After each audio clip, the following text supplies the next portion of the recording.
ഉസ്താദ് സാക്കിർ ഹുസൈൻ തബ്ലയുടെ മാജിക് ലോകത്തിന് മുന്നിൽ കാഴ്ചവെച്ച മാന്ത്രികൻ.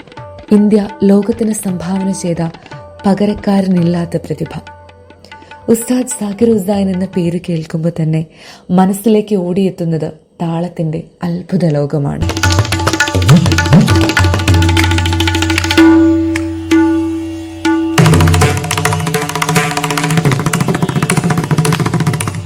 പ്രശസ്ത തബലവാദകൻ ഉസ്താദ് അള്ളാ റഖയുടെ മകനായി ജനിച്ച സാക്കിർ ഹുസൈന് സംഗീതം ജീവിതത്തിൽ മാറ്റി നിർത്താൻ കഴിയാത്ത ഒന്നായിരുന്നു.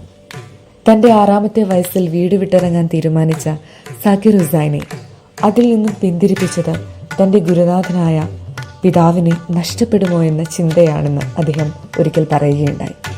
I was brought home, handed up to my dad in his arm, and the tradition was, okay, the father is supposed to recite a prayer in the baby's ear, welcoming the baby and put in some good words, So he takes me in his arm, puts his lips to my ear, and recites rhythms.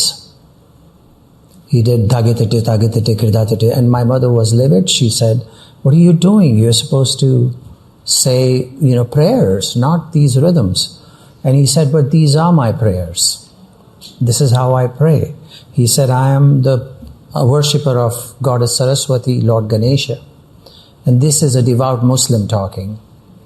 And this is the knowledge or vidya I got from my teachers, and I want to pass it on to my son. He is going to do exactly this.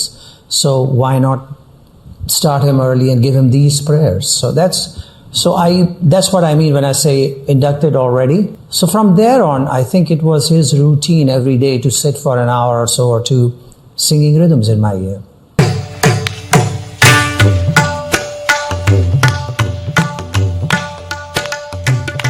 പതിനേഴാം വയസ്സിൽ തന്റെ ആദ്യ solo album പുറത്തിറക്കിയ സാക്കിർ ഹുസൈൻ തബ്ല എന്ന വാദ്യോപകരണത്തിന് ആഗോള പരിവേഷം നൽകി.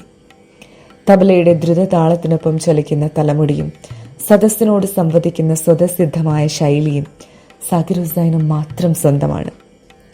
ഹിന്ദുസ്ഥാനി സംഗീത ശൈലിയിൽ വേരൂന്നുമ്പോഴും ലോകത്തെ വ്യത്യസ്ത സംഗീത ശാഖകളെ സമന്വയിപ്പിക്കാൻ സാക്കിർ ഹുസൈന് സാധിച്ചു.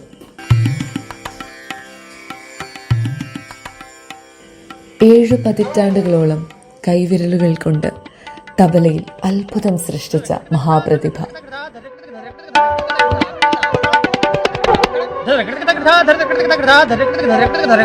ഉസ്താദ് Zakir Hussain, you will always be remembered forever.